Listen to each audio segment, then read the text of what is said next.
Why did you call it Netflix?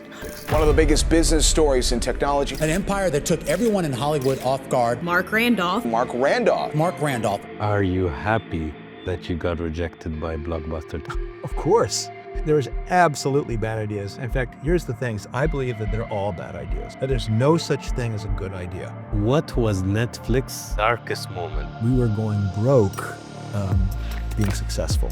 One day, Reed, knocks on the door, goes, we have to talk. He goes, you're doing a great job, but I'm starting to see errors in your judgment. Do you believe in this saying, hire slow and fire quick? No, I believe in hire quick, fire quick. If you built Netflix today, how would you do it differently? In a world driven by numbers, growth, speed, we pause to ask, what drives the people behind these companies? What does leadership mean when no one's watching? So welcome to ABtalks Business. What is this series? It's a cool question, and the answer is you've seen these big organizations, these big companies, these big brands, and you think they're successful, but who are the humans behind it? That's also important. So we're here to meet entrepreneurs, business leaders, CEOs, board members, chairmen, and get to know them not only as a human, but how have they applied what they've learned through life into making a very successful business. How do they hire? How do they fire? How do they build culture? And how are they so successful? Enjoy. Okay, Mark, so finally, we sit down with a half jet lagged, can I say? Half jet lagged. Yeah, half jet lag's okay. I'm slowed down a little bit, so you have a chance with me now. Okay. So we're coherent and we're focused? Exactly. Okay, good. Well, it's nice to have you in Dubai, and it's nice to really have you in this new series that we're doing.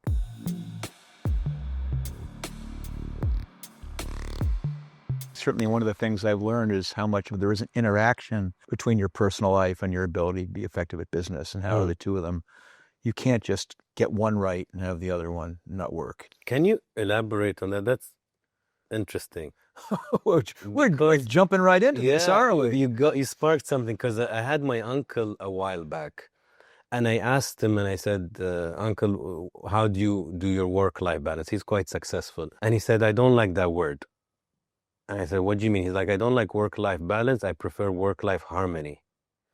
And I'm like, that's a cool way of looking at it. He's like, yeah, because work is an integral part today of your life. You spend a chunk of your day there, and sometimes even after, when you go home, you'll check your email or you think of something cool.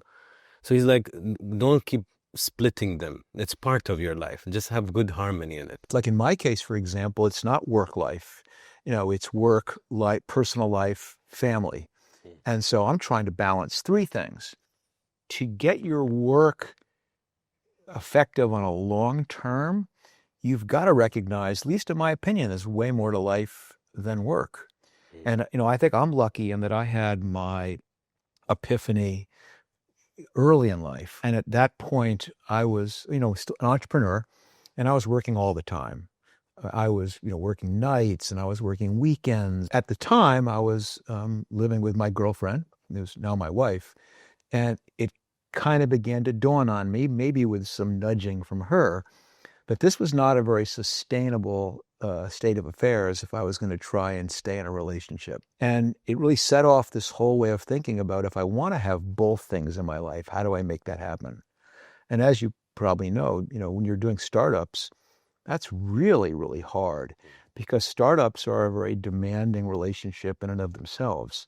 They need attention 7 days a week, all hours of the day and night. When you're not working, you're thinking. But I kind of decided, it's a long time ago now, that I did not want to be, the entrepreneur who's on his seventh company, but also on his seventh wife. And that if I was going to make that happen, I would have to put the same discipline and focus and planning into making that work that I did into everything else I did. For me, it was even more complicated because my personal passion is, I'm kind of an outdoorsy person.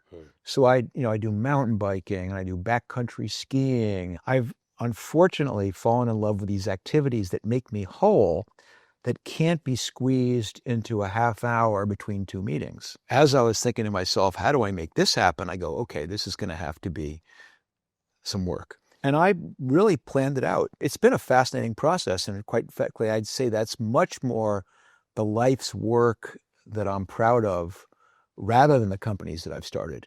It's the fact that I was able to be successful and still have harmony in my life. I'm still married to the same woman. My kids have grown up knowing me and as best as I can tell, liking me. I still get out and get a chance to go backcountry skiing and mountain biking and kayaking and surfing. And that was really, really hard. But I'll give you the classic Marc Randolph example, is that we had a plan, which was that every Tuesday night, without fail, at 5 p.m., I would leave the office. Leave my phone behind. That wasn't easy because there's crises, and there's people who have to talk to you. I was firm and I said, if you're going to talk to me, we're doing it in the way to the car. And if there's a crisis, we're going to wrap it up by 5. And no exceptions. And kind of the amazing thing that happened, besides having this time with my wife, which was so valuable, as I was doing this, I was demonstrating that these weren't just words, that I meant it, and that I was going to follow through. And then a miracle happened, which is that crises stopped happening after 5 o'clock on Tuesdays. And even better, you began to see other people carving time out of their day to do the things. One of the tricks is how you measure balance. I can't get balance on a daily basis. I mean, that's kind of silly. To go every day, I will work 8 hours and I'll have 3 hours of family and I'll get out for, you try to do something like that, but that's a crazy way to measure it. So I'm extremely fortunate, and then I can kind of measure it on a weekly basis. So most people might want to measure their balance on a monthly basis. I've been working tirelessly for 3 or 4 or 5 weeks. I'm going to take 3 or 4 days off and decompress. And quite frankly, if you're young, if you're in your 20s, and you're trying to make a name for yourself and demonstrate that you actually know what you're doing, you may have to measure your balance on a monthly basis or a quarterly basis. I mean, a startup is relentless. And, some people think you can start this company and then you're out in 6 months or 12 months. That isn't the case. I was at Netflix for 7 years, and Looker, the company I did after Netflix, was 5 years. I don't think people can work at that pace for that long without totally sacrificing their health and sacrificing their relationships. You've got to figure out a way to pace yourself. Yes, you're going to have to hustle at the beginning when no one really appreciates you. But then keep in mind that at some point you had a pace you can sustain for a long time. Do you believe your childhood shaped your entrepreneurial spirit or mindset? Oh, 100%. I've always been the way I am now, which is hugely inquisitive, and always been someone who, when I saw something that wasn't working right or was missing or absent, just intuitively felt I had to fix it. I have to fill this hole. I've got to find some better way to do this. My very first job, I sold seeds door to door. So seeds for growing like tomato plants or corn in little packets. And I was young. I was probably 7. But you go door to door and you get your door slammed in the face. No one even answered the door most of the time. And if they did, they'd hear what you were doing and say, no, thank you, and send you away. I was going, there's got to be a way to, even 7, to figure this out. And began just experimenting. What happens if I do 2 packets for, 3 for 2? How does it make a difference what I wear? And began getting excited about that. The rejection was just more evidence of what was working or not working. And that's never stopped. And that, in fact, that how do I figure this out is at the heart of what I think entrepreneurship is. And what is so lucky is that entrepreneurship turned out to be a way to make a living. How do you deal with the rejection?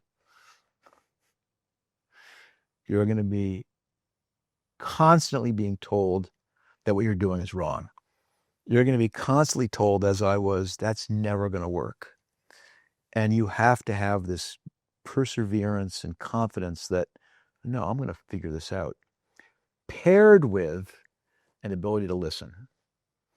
You've got to hear what the person who's saying that will never work or that's a bad idea is thinking. And you don't need to do it, but I want you to be processing it and saying, does that make sense? Does that make sense? How does that impact my thinking? That's how I deal with rejection. Is obviously no one likes getting rejected, but I try really hard to hear why. If after your 10th or 15th pitch, no one's calling you back and you're not getting any traction, it is not just, well, I'm going to do 30 more. You go, what am I missing? What's not in my deck they want to see?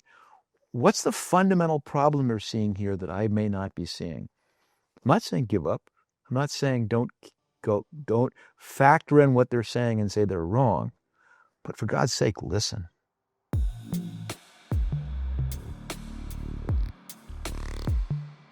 Okay. What surprised you the most when building Netflix? Oh, God, what surprised me the most? That it was successful. It astounds me that Netflix has achieved the success that it has. When you start, there's never, at least for me, there's never this belief that, oh my God, this is going to be huge, and one of these days we're going to be making our own movies. And no, people would have had me committed if I had believed that. At the time, you're going, I wonder if I can figure out a way to make video rental by mail using DVDs work. And just figuring out how to make it work was like what I was aimed at. Netflix and chill, never in a gazillion years did I ever imagine that would be like a thing that was a cultural meme. Early on at Netflix, I laid out our big, audacious goals. That one day we were going to be one of the top 10 video rental chains in size, which was, in retrospect, ridiculously tiny. But at the time, it seemed audacious. And then, of course, we blew past that, in the first year. And then you go, okay, we're going after Blockbuster, who has $6 billion in revenue. You go, oh, never in a million years be able to get everyone pumped up. And then you pass Blockbuster. So that's the most surprising thing. Never, ever dreamed that Netflix would be what it is now. What was that thing? Tell God your plans. What is it? Like if you tell God your plans, he would laugh at them.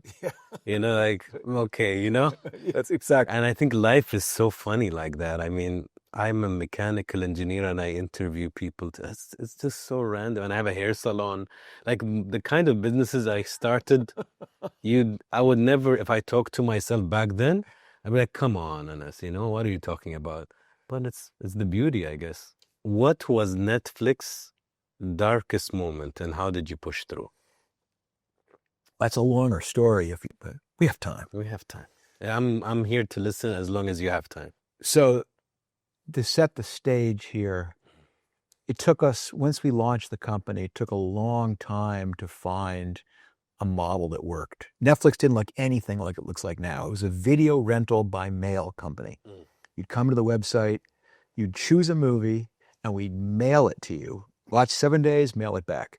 And when I pitched that idea to investors and to employees, and everybody said, that's the stupidest thing I've ever heard. That'll never work.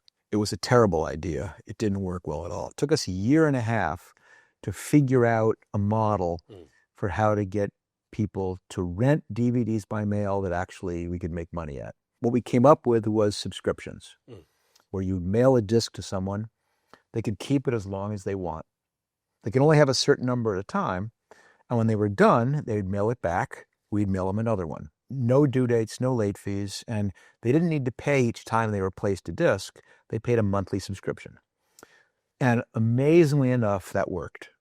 Completely, the business accelerated. And I went, oh my God, we've made it. We figured out the repeatable, scalable business model. We have product market fit. And we did. The challenge is that in a subscription business, there are some great things about it and some terrible things about it. And the great thing about a subscription business is that it's predictable. And so once you go, well, I'm going to make this money every month for 18, 24 months, I can begin to spend a lot more than I make in that first month on acquiring the customer. But of course, when you're spending more each month to acquire customers than they're paying you in that first month, hugely cash intensive. This is all happening 1999, 2000, until all of a sudden someone pulled the plug, and it was the dot-com crash took place in 2000, where money used to be ridiculously easy to get. Now it became impossible. And so we were hemorrhaging cash. And the irony is that we were going broke being successful. And it was terribly dark. And so in desperation, we did that thing which prudent entrepreneurs call pursue strategic alternatives, which you've probably heard before, because it basically means we're going to sell this company. And the strategic alternative was Blockbuster. They were in a different place. You know, we were at that point doing about 5 million in revenue. They were doing 6 billion in revenue. You know, we had a couple hundred employees. They had 60,000 employees. They had 9,000 stores. So they were a different league. And then all of a sudden, hope, because they happened to call when we were on a corporate retreat. We were at a place called the Alisal Ranch. This was a little dude ranch, you know, with horses and cows out in the mountains outside of Santa Barbara, California. And so all I had was t-shirts and sandals and shorts. And that's when Blockbuster called and said, we'll see you tomorrow in Dallas. We ended up in Dallas and go up in the elevator to the 37th floor of this massive glass and steel skyscraper. In shorts and sandals? In shorts and sandals. Okay. And a t-shirt. And I remember Reed Hastings, my co-founder, he had on a Hawaiian shirt, you know, so he had buttons. So he was, I was kind of envious of that. Anyway, in come the Blockbuster folks, and we make the pitch. I go, we'll combine forces. You'll run the stores, we'll run the online business, but here's the catch. We're going to build a blended business where customers can do one or the other. And our research had said, this is the killer app. And it was going great. You know, they were leaning in and they were asking good questions until they asked the big question, which is how much? What are we talking here? And so we said, if we can just make our investors whole, that'll be a great outcome. So $50 million. And it was kind of hard to read the reaction, but we eventually figured out they were kind of trying to suppress the laughter at the hubris that this little dinky company doing video rental by mail could possibly be worth $50 million. And of course, the meeting went downhill really quickly after that. And that, my friend, was the darkest moment, because I was on the plane and I was crushed. Because one, I was so confident this blended model was such a great idea that if we could just get the meeting, Blockbuster would save us. But it was now apparent they weren't going to save us. They were going to compete with us. And there was no other way out. I mean, we couldn't raise money. The current business model, the faster we went, the faster we were going to go out of business. We had tried everything we could think of, and we were stuck. And that's probably the moment where we came closest to going, we're not going to make it. I have two questions on that. How did you make it? We'll be right back after this break with desperation is a great motivator. And we did things we probably wouldn't have had the courage to do before. We abandoned almost every single thing that was peripheral to the core business. We laid a lot of people off. We cut our salaries, asked everyone else to take salary cuts, got ourselves as close as we could to the point we could sustain this, and gritted our teeth and tightened our belts and hung on. And eventually did get through it, and eventually the fundraising environment improved. And that discipline got us through it. But it did more than just get us through it, because as we were in this environment, fighting to survive with only half the resources, there was this realization that this is fun. This is better. Yeah. We're making decisions so much faster, and the people who are left are great. And we kind of looked at each other and said, we'd never want to lose this feeling. And it was one of the big formations of what ultimately kind of became that Netflix culture that people talk about, that came out of this moment of desperation, panic, and disappointment. What are mistakes? What are failures? Like, for example, was it a failure that I was not able to convince Blockbuster to buy us? Or was it the turning point? Or was it the turning point? And you only can see that in the rearview mirror. And you only can see it after the passage of time. Because certainly if we had been doing the interview on the plane flying home from Dallas to Santa Barbara, I would have said, oh my God, this is the worst possible thing. I failed the company. This is my biggest failure by far. We're going to go out of business because I was not able to clinch this deal. Where Netflix is now would suggest that that saved the company by us not pulling it off. Netflix began as a paid parental service, but you transitioned it to a subscription. When do you adapt and when do you stick to your guns? You never stick to your guns. Seriously, sticking to your guns is death. Obviously, it depends on why you're sticking to your guns. What is the single most important thing that a startup does so well, which is they're always willing to quickly react and adapt to what the consumer is going to want. The visionary companies go, I'm willing to walk away from that and say, what might be possible? But that's not what sinks them. It's much more of an innovator's dilemma thing. And it's not because these companies are stupid. I mean, Kodak, I'm sure those leaders could see what was going on. BlackBerry, but you get locked in. It's not knowing it's going to happen. It's having the courage to do something about it. And you did refer to Netflix doing that, and you actually picked an example which is not a lot of people talk about. At the beginning, when I started the stupid idea of video rental by mail, we went to all this effort to make sure we had a single copy, at least, of every single DVD available. But a lot of work to track down a copy or someplace to buy every single DVD available. And once we had that in place, we said, well, we may as well sell DVDs. You know, we have them. And at the time, there was very, very few DVD players out there, less than 250,000. And because of that, no one sold DVDs because why would you stock DVDs in a store when maybe one customer in your neighborhood owns a DVD player? And so all of a sudden, our rental business was terrible, but our sales business was crushing it. And probably at the end of month 1 or 2, 95% or more of our sales came from selling DVDs rather than renting them. And it was great because at least we were paying salaries, but we kind of came to this conclusion that it was confusing. Are we renting or are they buying? It was confusing to us. How do you design a checkout process for rental and for buying? How about your inventory systems? How about your shipping and receiving? Your metrics? Everything was made harder by the fact that you were doing two things at once. You go, well, maybe we should focus on one of them.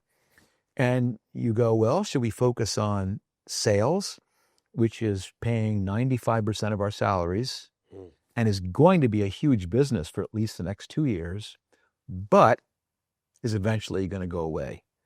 It's a commodity, you know, that pretty soon others are going to compete. Prices and margins get driven down to very thin, and we're done. Or do we focus on rental, which shows no signs at all now of being a promising business, but if we can get it to work, it's a $8 billion category, highly defensible, and what do? And we ultimately made the decision that it was better. You had to bet on one thing. It was better to bet on the long shot. If we got it right, it could be a big business, rather than on the surer thing that was sure to eventually also go out of business. And I had to make the call, okay, we're going to walk away from all that revenue. And then October 1st, revenues have dropped 95%. And that focuses your mind. But then, years later, when Netflix now is doing streaming and video rental by mail, exact same problem. It's confusing to customers. It's very difficult to administer the rights. Your metrics are all confused. And Netflix made the decision, we're going to walk away from disc DVD by mail. And they messed up the implementation of it. So they had to walk it back, but they walked it back publicly.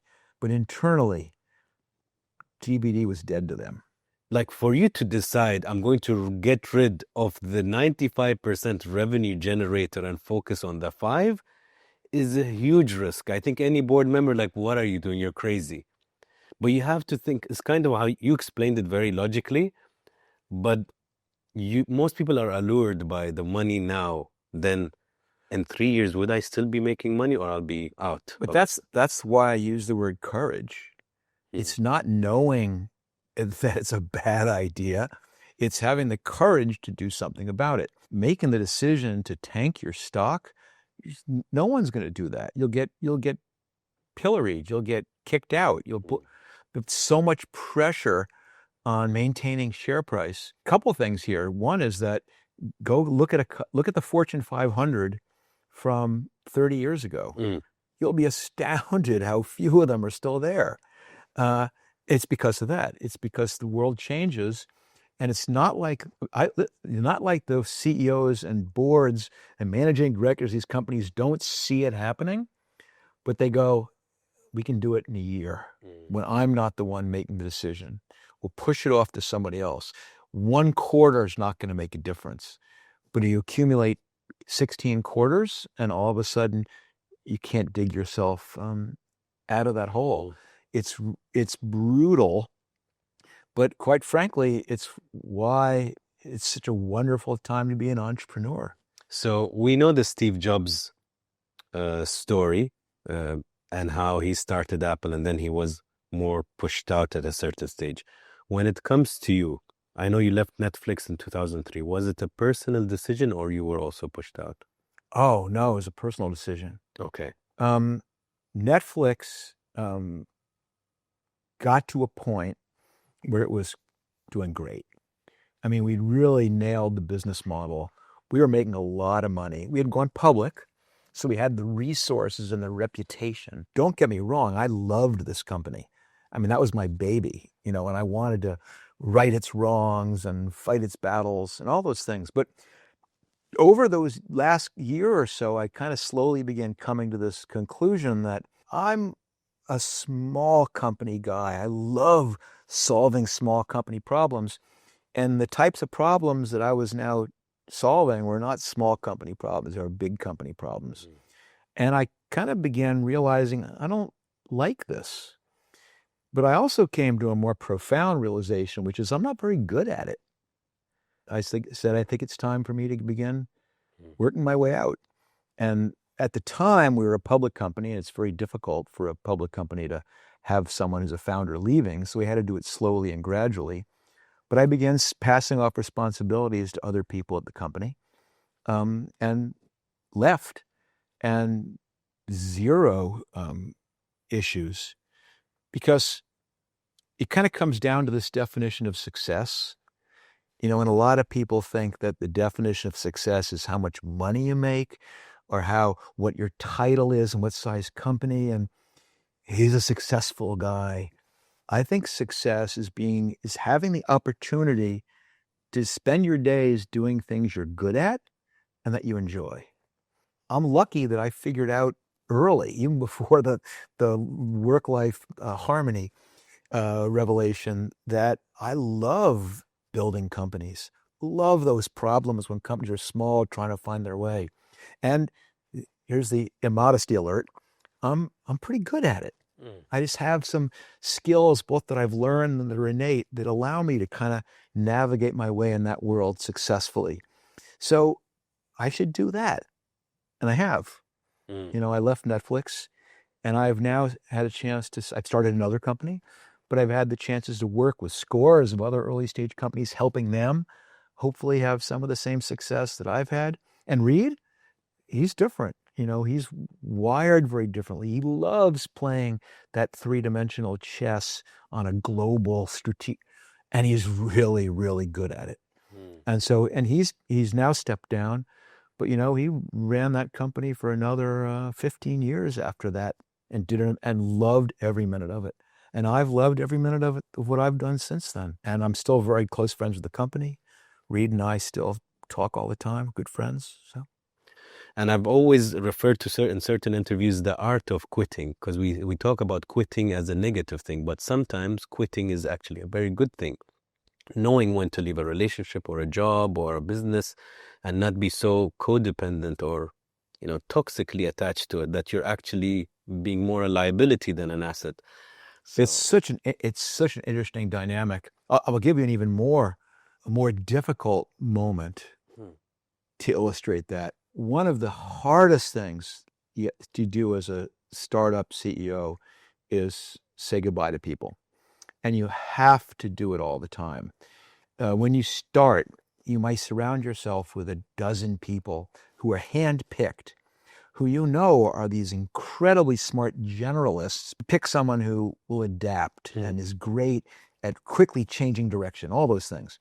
And you bring someone in and they work tirelessly and they're completely loyal. And they do come in late and stay late when they need to. And they do everything you ask for them. And then company gains some level of success. And the realization is this person is no longer the right person. And having to sit that person down in the chair and say, you have crushed it, but I'm afraid you're not the right person to bring us into the next stage. Oh, God, that's just so awful. But it happens to everybody, including yourself. When we started Netflix, Reed wasn't working at the company. We'd kind of come up with the idea together, and he was my angel investor, but I was a CEO. He was off going back to school, getting a higher degree. But, we still talked all the time about it. He was my board chair. And one day, reasonably early in Netflix history, Reed comes on the way home from school, knocks on the door and goes, we have to talk. That's not good. When someone starts out, we have to talk. Not good.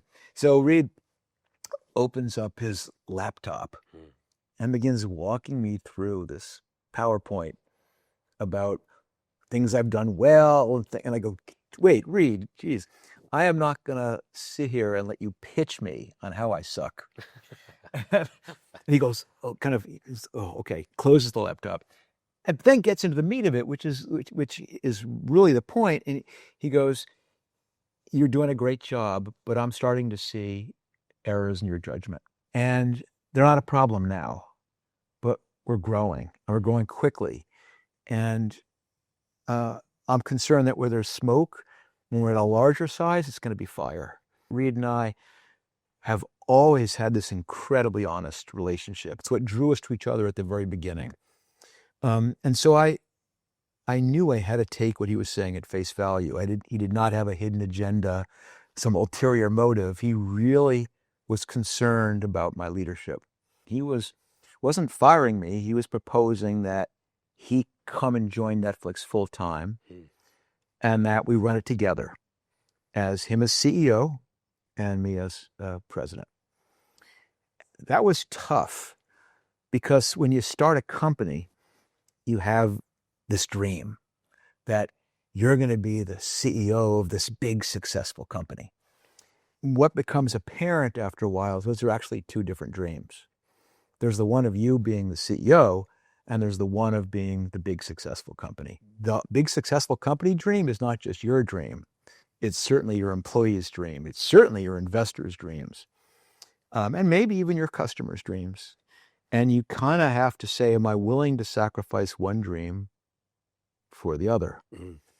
I'm not saying that was an easy decision, but I after Reed left, I kind of sat in the dark for like an hour or so, just thinking about what he had said. Went home, sat on the porch with my wife and split a bottle of wine and talked it over. And kind of by the end of that, I had kind of concluded that Reed was right.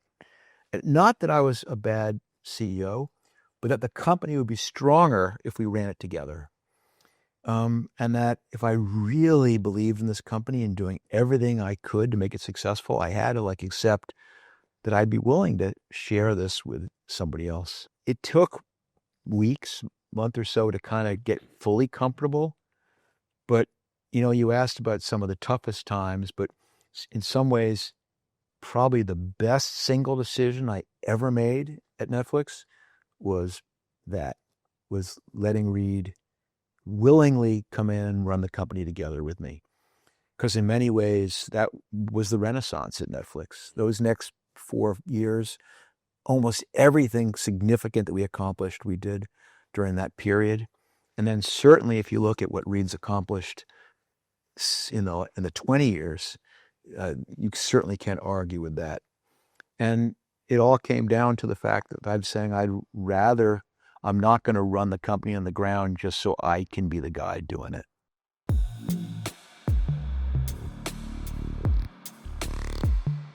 You once said every idea is a stupid idea until something along the lines that is tested or until it hits reality. Can you explain it? Well, yeah, first of all, just to correct you, I didn't say it's a stupid idea. I said it's a bad idea. Why do I have slipper? But I'm kidding. No. It's like your uncle. Okay. No, I said I've kind of, I don't know if you probably have avoided having a corporate job. Have you? No, I've done 12 years of different corporate, and today it's my worst nightmare if I ever go back to one. You and me both, pal. I can't. But the thing that people who are familiar with that environment is when they want to try and solve a problem, they have a brainstorming session. Yeah. And they bring you all into a conference room, and the moderator gets up there and goes, all right, some ground rules. And he goes, first, no such thing as a bad idea. Yeah. And that right there is the worst possible idea in the world, because there's absolutely bad ideas. In fact, here's the things. I believe that they're all bad ideas, that there's no such thing as a good idea. And what do I mean by that? Which is that every idea you come up with in your head is probably not going to work. Almost certainly it's not going to work the way you've thought about it. And that the only way to begin to know whether it's good or bad is to try it. And I've never seen a company successful doing the thing it started out doing. It's always, you just start and you discover, oh my God, that was a bad idea. And here's why. But wow, there's a little glimmer over here. And I try this. And a little glimmer over here. And I try this. And it's that process of leaping from the snout of one alligator to the next, just before they grab you. That's what gets you to the good idea. And the key to entrepreneurship is trying things. The worst thing you can do is fall in love with your idea. You've got to start. It's that predisposition to action is the single most important thing. And the key to doing that is to realize that your idea is stupid, but be okay with it and start with it. It's like this, the best entrepreneurs are not the people who come up with good ideas. That's dime a dozen. The best entrepreneurs are the people who are so clever and creative, they can figure out ways to try those ideas quickly and cheaply and easily. And as a result of that, they try 1,000 ideas in the time that most people are still thinking about the first one. Success is correlated to how many ideas you try. And the number of ideas you try is correlated to how quickly and cheaply and easily you can try them. What's the worst business decision you've ever made? Is there one? Now, the reason I'm struggling to answer it is I've made a gazillion of them. Don't take this the wrong way. I can't think of a bad decision I made. Not because I've never made bad decisions, but because I've made so many of them, I don't even think about it that way anymore. I just decide, and I don't really look back. Maybe some of I look at investment decisions sometimes, because there you go. God, that was it's so easily to know whether it was good or bad. I go, that was so stupid. Yeah, that's But straightforward. in the business context, because I subscribe to that quick, cheap, and easy, my failures are tiny. Yeah. Like I am not going, I have a brand new idea for a CAT scan machine, and I need you to give me $300 million to develop it. No, shit, it didn't work. Yeah. I'm in the business, I'm doing tests, which if they fail, they're inconsequential. Yeah. And that's the skill, is there are these minimal, unviable products that just picking out little pieces and trying to test lots of stuff so that when things don't work, I don't even see it as not working. I think about, I learned something here. And at a minimum, I learned this didn't work. Yeah. But almost always I learned something else. But then what is one of your best decisions, if there's one? Well, probably the one I mentioned, which was Read? Read was certainly one of the best ones. Probably leaving Netflix was a great decision too. That was scary because of the emotional piece involved with leaving this place. But that certainly has worked out really well. Funny thing is, most of my bad decisions turn out to be great. Like when I left Netflix, I thought that I wasn't going to do a startup again because Netflix is my 6th startup. So, and I go, okay, I don't think I want to do this anymore where I'm thinking about it all the time and struggling for the balance thing. I go, I'm going to start getting my fix, getting my entrepreneurial needs met by mentoring other entrepreneurs so that I can still sit around the table with really smart people and solve interesting problems, but I can go home. And I unfortunately got addicted to one of them. You know, it was like, just try a little bit of this. And you go, oh, this feels really good. And then before I knew it, I was in pretty deep. And that was the next company that we started. That was a mistake because I had sworn I wasn't going to do a startup again. And then a couple of years later, I'm telling you, I learned this the hard way, Mark. I used to say I'll not start another startup. Now I'm like, Anas, this is number 6. Just don't say never. You know, I stopped saying never. Yep.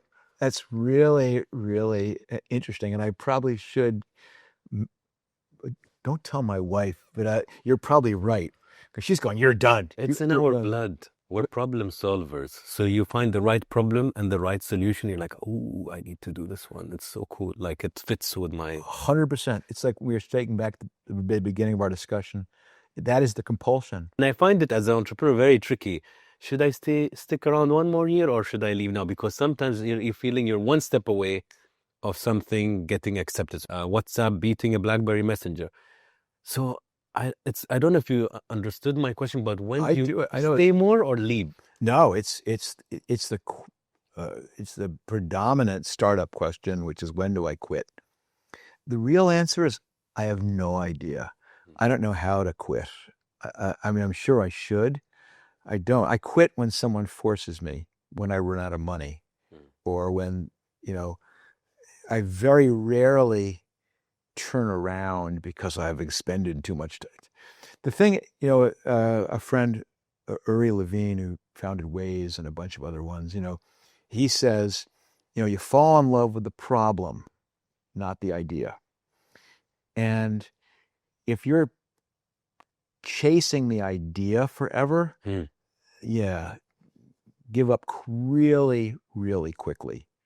You abandon it almost instantly if you don't get some initial feedback that your idea is a good one. But if you've got a really interesting problem, you can keep going on that for a long, long, long time. It's the only way I know how to think about it, which is I'll abandon my ideas in a heartbeat. But when I get my teeth into a really interesting problem, it's really hard for me to let go. What's the difference between a great founder and a great CEO? At the beginning, they're similar, but a great founder doesn't have to be the CEO either. The founder generally is the person with the passion and the persistence and the drive to start something rolling. That's so hard to get it going, just to get that initial step. That's a founder's job. The next phase is running it. And that's a CEO's job. The best founders are ones who recognize they may not be the right person to be the CEO. Every phase of being a CEO is different. I mean, the number of people we can point to who were the founder and stayed CEO all the way through it being a big company is tiny. Yeah. It's a very odd combination of skills. And since you're into the sports analogies, I love what's a sprinter's physique? Totally ripped and strong, because when they start, they're trying to overcome lateral momentum and all kinds of weird dynamics of going from zero to running 20, whatever it is, 30 miles an hour. But look at a marathon runner's physique. Yeah. Scrawny, Light. Exactly right. Look at a bike sprinter's physique. It's all, muscular because they're using their whole body. And then look at a Tour de France rider, all legs and scrawny little chicken arms. What's the most overlooked skill in leadership? As I've warned you, I'm a really good early stage leader, terrible late stage leader. So I'm gonna have to give you early stage advice. And that skill is probably triage and focus. And there are two sides of the same coin. Oh, can I ask what's triage? I don't know that. Sure. Triage is a term from World War I, and it was French and their medical corps. And they would realize there is way too many people injured here for us to deal with this. And they began to split their injured into three categories, thus triage. One category is people who are so badly injured that no matter what intervention we gave them, they're going to die. Another group who are not so badly injured that even without intervention, they would live. Middle group, intervention made the difference between living and dying. That's triage. And in a startup where you have way more things to do than you have resources, and triage means recognizing that of all these things in my business that are broken and calling out for attention, there's probably 2 or 3 of them that if I get those right, all the rest don't matter. And having the skill and the intuition to recognize what are those 2 or 3 things, that's the triage piece. It's really hard. Even harder is focus, which is the things you pick may not be the ones that are screaming the loudest or burning the hottest. And you've got to put your blinders on and focus on the 2 or 3 you've chosen and ignore the rest. That what a bad leader does in that circumstance is takes the resources they have and spreads it evenly over all their issues. As a result, all their issues are done 20% well. The best leaders go, I'm going to take the 2 or 3 and solve them 150% of the way. Are all successful entrepreneurs lonely? Well, God, that's a good question. No. Yes. Well, yes and no. On one hand, it's a very lonely job. You're fundamentally alone, not physically, but in the problem space, that you really can't always be fully forthcoming with, your employees. You can't share your problems fully. You can talk to friends, but they don't really understand what's going on. So it becomes more like an advisory board. I've never done a startup where I was the sole founder. So I can't speak to how lonely it really might be. But one of the hugely beneficial things about having a co-founder is there is at least one person who knows exactly what's going on, what you're struggling with, what you're wrestling with, what's going well or not well, that you can be completely open to. It's so, I don't know whether so yes, in one way, but there are ways to address that. What's the number one trait you look for when hiring? Judgment. People are watching how you behave. And one of the things at Netflix that we always did from the beginning, which most small startups share, is that there's, as we said before, so much to do, so few resources. You can just go, okay, Ennis, see that mountain peak over there? I'm going to meet you there in 2 weeks, and I need you to have this plan completed and ready. And then over to the next person, and that's it. And now you figure this out.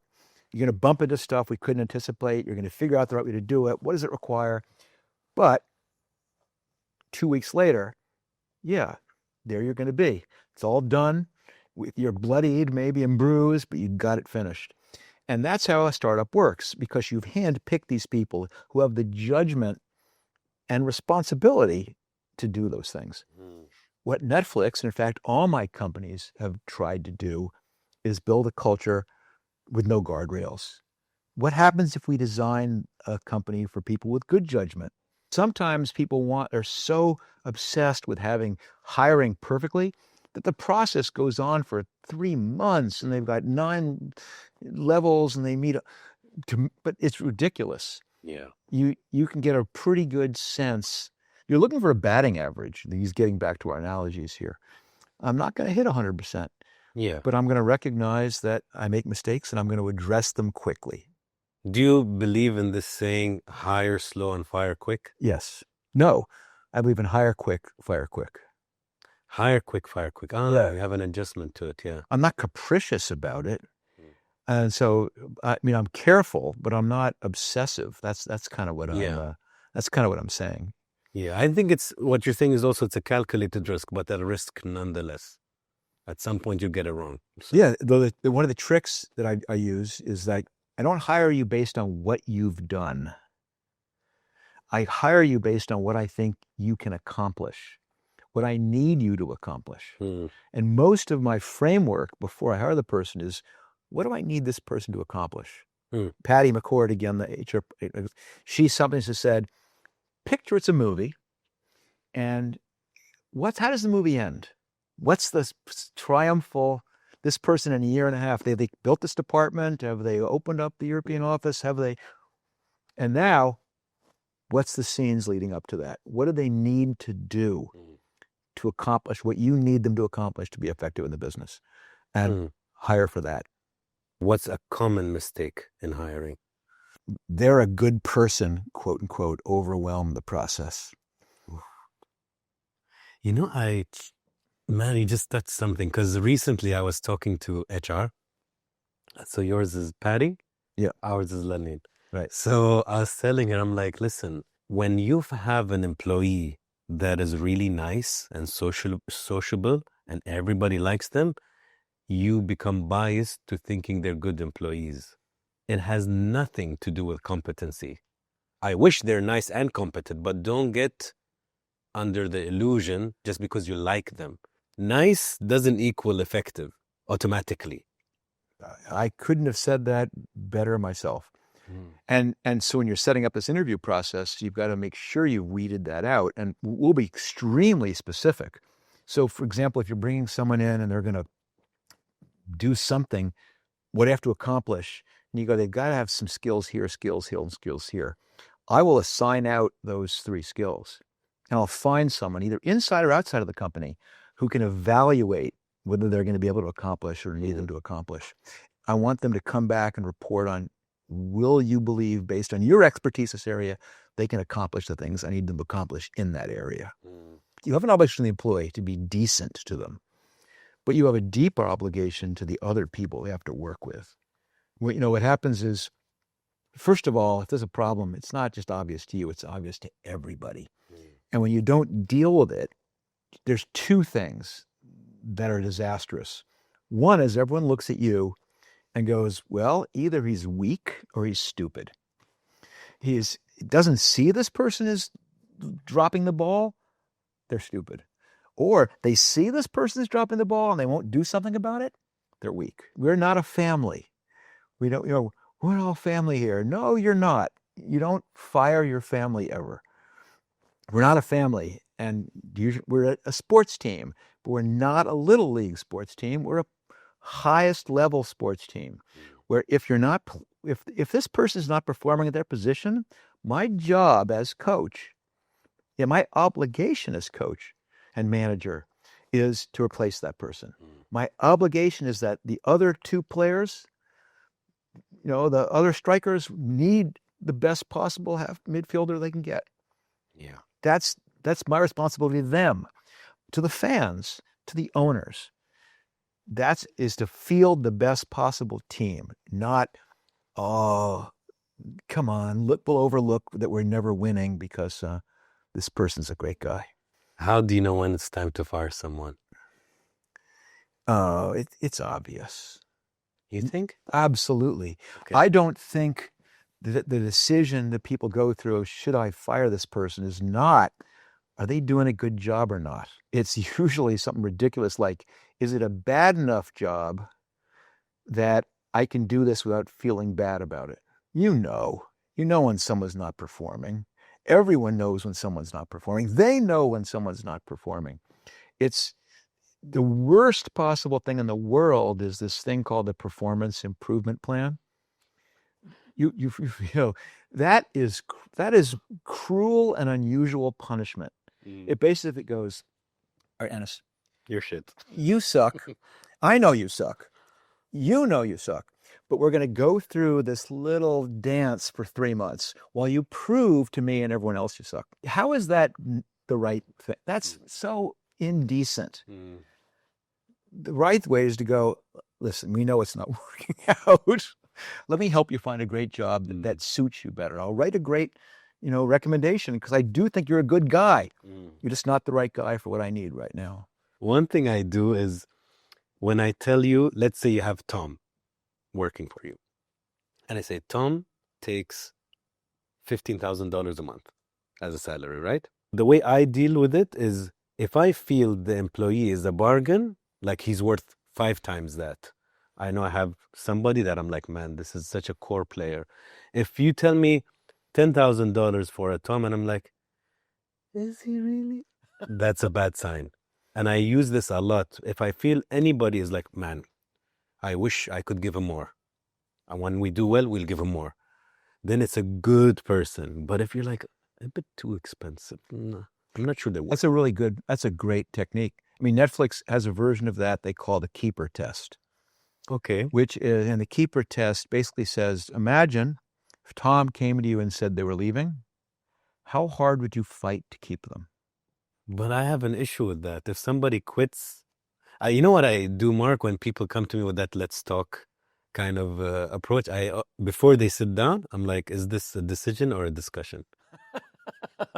Right. Because if it's a discussion, I'm going to stay here for an hour. If you're mentoring an entrepreneur, which you do, what are 3 pieces of advice you'd give them?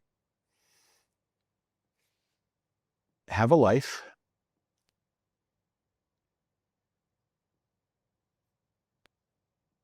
Focus. And don't run out of money. Obviously, you give people hundreds of pieces of advice because it's a complicated, interconnected, personal relationship. And being successful as a founder is so complicated. It's not, but the point me picking out those couple partly is to say that being successful is not just making the right marketing decisions. It's all kinds of stuff. It's, how do you get along with your co-founder? How do you get along with your board? How do you get along with your team? How do you get along with your wife or your girlfriend or your husband? There's a million things that go into it. Yeah. And that's, so kind of the get a life part is the... No, I like them because what you just answered is very applicable to, it's a generic but important, Yeah. It applies to any kind of entrepreneur.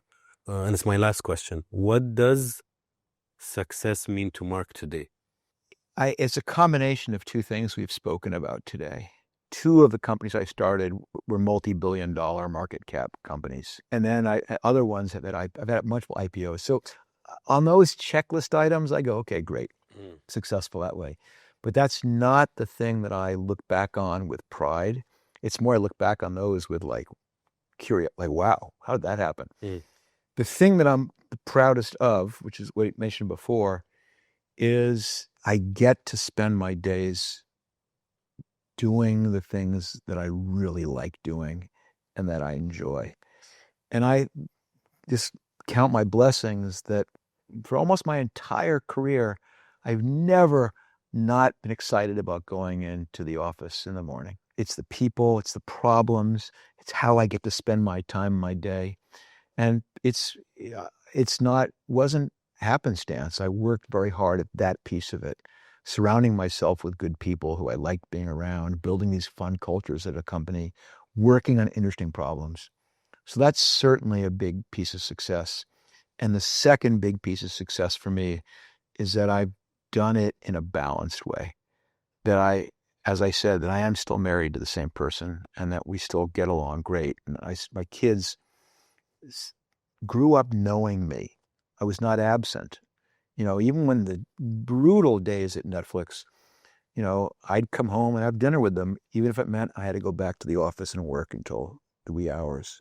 In this era now of glorification of hustle, the one thing I can do is say, at least in one case, doesn't need to be like that. You can have the external feelings of success, but also be a good partner, good parent, good friend, and make yourself whole and get out and do the other things that are deeply important to you to make you feel like a whole person. So there's my definition of success. I grew up in a pretty affluent community in New York. And so my parents' friends were a bunch of very, very wealthy, very, very powerful people who, CEOs of big companies. And a lot of them were miserable. Their kids wouldn't speak to them, or they were divorcing. And so it's not that I said, oh, I want to be happy in my job. It's that it broke the connection for me between money and happiness, between powerful job and happiness, which media is trying to drive into you. If you drive this fancy car, you'll be happy. If you have and growing up in that environment where I had a parent who had a very, very great job but wasn't happy, and then I saw my parents' rich, powerful friends who were unhappy, I didn't end up going, I'm going to be wealthy because I just never had that gene. The worst thing you could take away is if you just do all that, you'll be wealthy. No, do not take that example from this. What I'm saying is I would have been happy if I had been moderately successful, because I didn't optimize for one versus the other. And the danger is you optimize for one and sacrifice the other. I think Mike Tyson said something really nice. I can't say it exactly, but he said something along the lines that if you think a lot of money would make you happy, you've never had enough money. Yes, something like that. That's awesome. Or you've never had a lot of money. Don't get me wrong. Having more money than less money is great, but they're two separate things. Yeah, and I would never trade one for the other. Yeah. Well, thank you, Mark. My pleasure. I enjoyed this.